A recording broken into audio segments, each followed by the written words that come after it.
For a million years, the moment the sun went down, humans entered a completely different world. No streetlights, no screens, no sound except the crackle of a fire and the breathing of the people around you. And in that darkness, our ancestors did something that permanently rewired the human brain. We tend to imagine ancient nights as empty, dangerous maybe, predators in the dark, cold, nothing to do. Just waiting for the sun to come back. But that picture is wrong, dead wrong. The night wasn't downtime for our ancestors. It was a separate operating mode, a distinct phase of human life with its own behaviors, its own chemistry, and its own evolutionary purpose. And most of what makes us human, storytelling, imagination, deep social bonds, was built in the dark, around a fire, during hours that no longer exist in modern life. About 1 million years ago, Homo erectus figured out how to control fire. That single ability changed everything about the human night. Fire kept predators away. It allowed us to come down from the trees and sleep on the ground, which gave our brains access to deeper, more restorative REM sleep. But the biggest change wasn't physical safety. It was time. Fire created a third phase of the day. Not work, not sleep. Something in between. A window of warm, low light where groups of 20 or 30 people sat together with nothing productive to do. In 2014, anthropologist Polly Wiessner spent years recording conversations among the hoansi Bushmen of the Kalahari, one of the last hunter-gatherer societies living close to ancestral conditions. She found something striking. During the day, about 80% of conversation was economic. Who owns what? Who did what wrong? Practical gossip, conflict, logistics. At night, around the fire, the content shifted completely. Nighttime talk was almost entirely storytelling. Songs, dances, tales about people in distant camps, legends about ancestors, jokes that made the whole group laugh. The fire created a space where imagination replaced economics.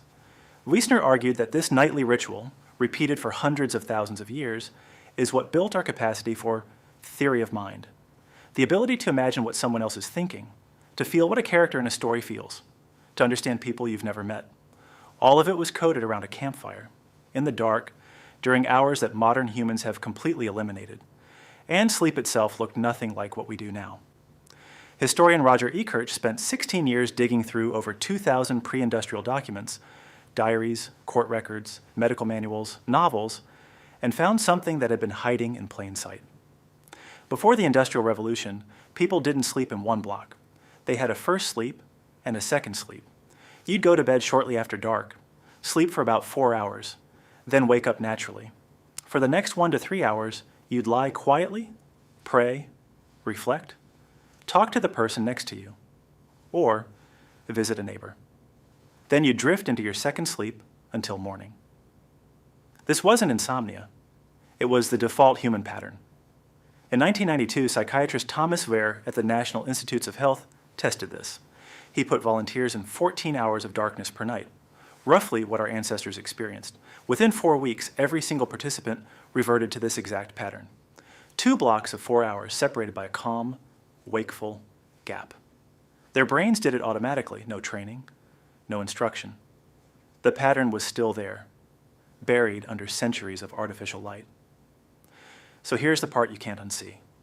That thing you do at 2 a.m., lying awake, staring at the ceiling, convinced something is wrong with you? That might not be a sleep disorder. It might be the ghost of biphasic sleep. Your brain following a million-year-old program in a world that no longer supports it. And the other modern ritual, reaching for your phone the moment you can't sleep, scrolling through a glowing screen in the dark. Your ancient brain is expecting a campfire, a low-light communal social hour with the people around you. Instead, it gets a phone, blue light, alone. A 2014 study from Harvard Medical School found that 90% of Americans use a screen within an hour of bed. That blue light suppresses your melatonin, the hormone that tells your brain it's nighttime, for twice as long as any other wavelength. Your circadian clock shifts, your morning alertness drops, and the cycle repeats. For 1 million years, fire was our nightlight. It was red, warm, and social. Modern screens are blue, cold, and isolating. Your brain can't tell it's not a campfire, but your body knows the difference.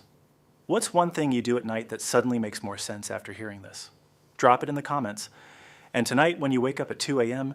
and can't fall back asleep, maybe don't fight it. Your ancestors never did.